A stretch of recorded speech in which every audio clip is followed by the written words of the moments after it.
கிரேஸ்வில் பிரியமுள்ள அன்பர்களே, மீண்டுமா இந்த ஆராதனைக்கு உங்கள் அனைவரையும் அன்போடு வரவேற்கிறேன். ஆண்டவர் நல்லவர். நற்கருணை ஆண்டவருடைய ஆசீர்வாதத்தை இந்த காலை வேளையில அபிஷேகமாய் வல்லமிலே நாடுங்கள். வல்லமையான இறைவன் நமக்கு துணையாய் இருப்பாராக. அபிஷேகத்திலே நம்மை வழி நடத்துவாராக.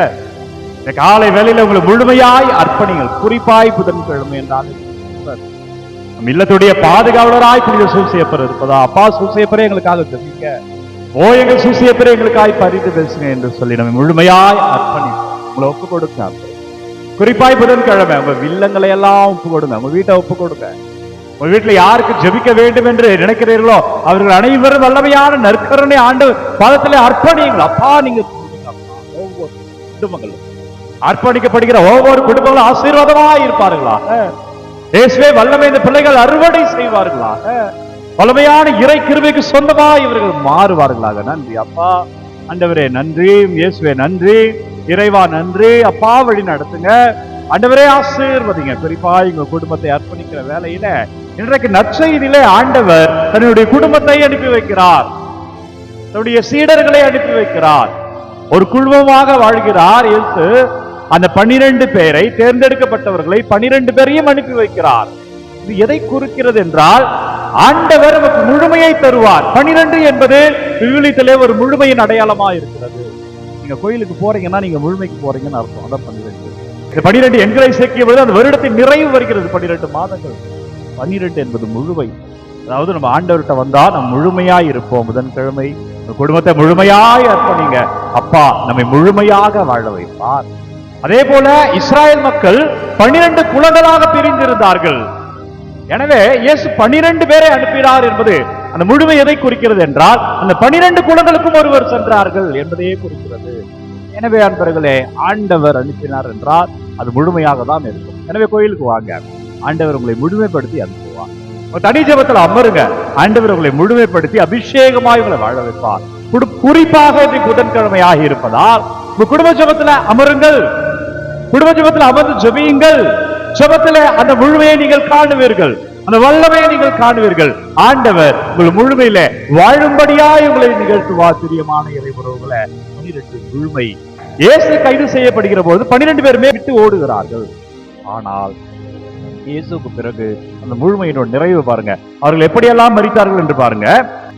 மத்தேயு வாளால் வெட்டப்பட்டு இறந்தார். அந்திரேயா எக்ஸ் வடிவிலே சிலுவையில் அறையப்பட்டு கொல்லப்பட்டார். சாதாரண அல்ல, எக்ஸ் வடிவிலே சிலுவையில் அறையப்பட்டு கொல்லப்பட்டார். பர்த்தலமேயு உயிரோடு எரிக்கப்பட்டார். பர்த்தலமேயு உயிரோடு எரிக்கப்பட்டார். சின்ன யாக்கோப்பு படியால் அடித்து தலையில் அடித்து கொல்லப்பட்டார். பேதுரு ரோமை சிலுவையில் தலைகீழாக அறையப்பட்டார். திருச்சபையின் தூண் பேதுரு தலைகீழாக அறையப்பட்டார். பெரிய யாக்கோப்பு எருசலேமில் வாளால் வெட்டப்பட்டார்.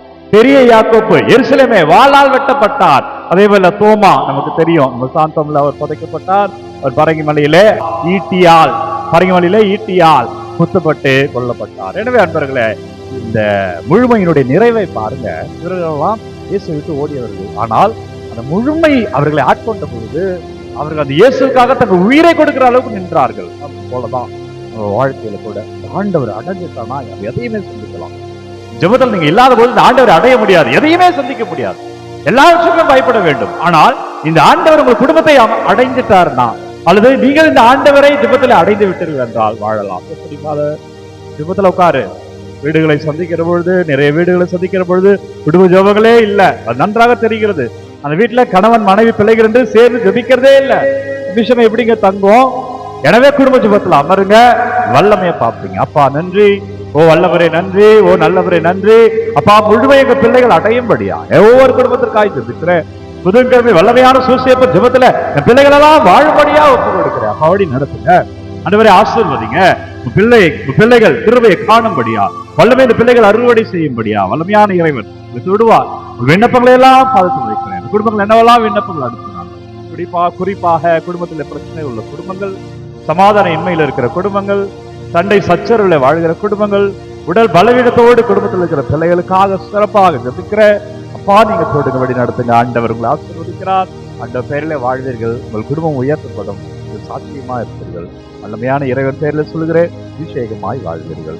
எல்லாம் அல்ல இறைவன் உங்களை தந்தை, மகன், தூய ஆவியார் நிறைவாக ஆசீர்வதிப்பாராக. அன்பர்களே, இன்றைக்கு ஆசீர்வாதத்தின் முழுமையை உங்கள் குடும்பம் பெறுகிறது. வல்லமையிலே வாழ்வீர்கள். இந்த நாளும் இனிய நாளே. அன்பர்களே, ஒவ்வொரு நாளும் விடியற் காலை 3 மணிக்கு இந்த ஆராதனை வழங்குறேன். யாருக்கு தேவைன்னு நினைக்கிறீங்களோ அவர்களோட பகிர்ந்து கொள்ளுங்க. God bless you. Take care. Have a nice day.